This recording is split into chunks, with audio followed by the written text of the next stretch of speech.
बिस्मिल्लाहिर्रहमानिर्रहीम अस्सलाम वालेकुम आदम फार्म में खुश आमदीद। अज मैं अपनी फसल नॉर्थ जीवन उहदे च बैठा। असी जीवन काश किया है और फस्ट ऑफ ऑल तो मैं ये चीज़ दसना चाह रहा कि बहुत सारे लोगों की कॉल्स आ रही ने कि यार साढ़ा जीवन जी जर्मीनेशन नहीं हुई, इस तरह हो गया, ये हो गया, वो हो गया। तो फस्ट ऑफ ऑल तो मैं उन्होंने दोस्तों ने गुजारिश करना चाहवागा कि तुम परेशान ना हो बिल्कुल इस चीज़ तो, क्योंकि जर्मीनेशन का टाइम राउंड अबाउट 20, 25, 30, 35, 40 दिन भी लग सकते हैं और महीना तकरीबन इसका तुम वेट करो। महीने तो बाद जर्मीनेशन बेहतरीन होना शुरू हो जाती है। बहुत सारे लोगों की कॉल्स आ रही हैं कि यार साढ़े 20 दिन हो गए हैं, 25 दिन हो गए हैं, 30 दिन हो गए हैं, साढ़ा 20% पैदावार हुई है, 30% हुई है या नहीं हुई। लिहाजा जीवन एक ऐसी फसल है, मेरा ख्याल है कि जिंदी जर्मीनेशन 100% है। यदि जर्मीनेशन होनी और इंशाल्लाह होएगी। अल्लाह ताला रहम करे, अल्लाह ताला हर ते फजल करे, अल्लाह ताला रिज़्क़ हलाल दे हर बंदे नूं। लिहाजा इसकी जर्मीनेशन के हवाले नाल किसी को कोई परेशानी नहीं होनी चाहिए। जर्मीनेशन इंशाल्लाह 100% होएगी। बाकी तुसीं उन्होंने पानी टाइम से दिओ, ओदी खाद स्प्रे जो भी ने ओदी जिहड़ी चीज़ां ने जरूरतां पूरियां करो तुसीं। बाकी इंशाल्लाह राज़िक़ अल्लाह ताला ज़ात है।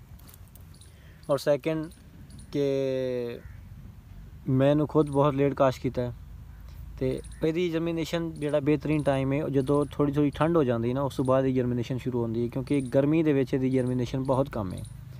हुण मौसम जिस तरह ठंडा हो गया, हुण इसकी जर्मीनेशन इंशाल्लाह 100% होनी शुरू हो जाएगी।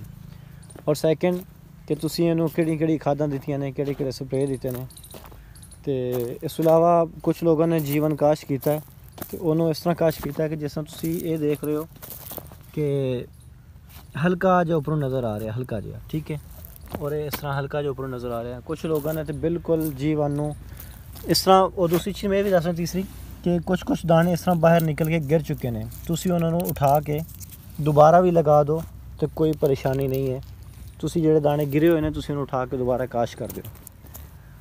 और इस चीज़ भी परेशानी नहीं होना कि लेट हो जाएगा तो पता नहीं जर्मीनेशन होएगी कि नहीं होएगी।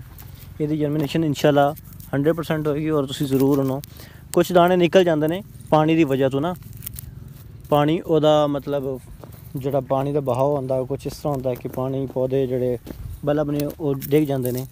लिहाजा तुसीं बल्ब चुक के सॉरी वो तुरियां जड़ियां उन्होंने काश कर दो। और स्प्रे दा, खाद दा, पानी दा इसदा बहुत अच्छे तरीके से ख्याल रखो इंशाल्लाह। बाकी किसी भाई नूं कोई मैसेज या कॉल करना चाहे, मैं इंशाल्लाह अपना नंबर शेयर कर देना, तुसीं रब्ता कर सकते हो।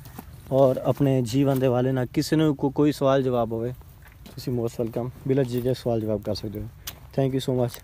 अस्सलाम वालेकुम।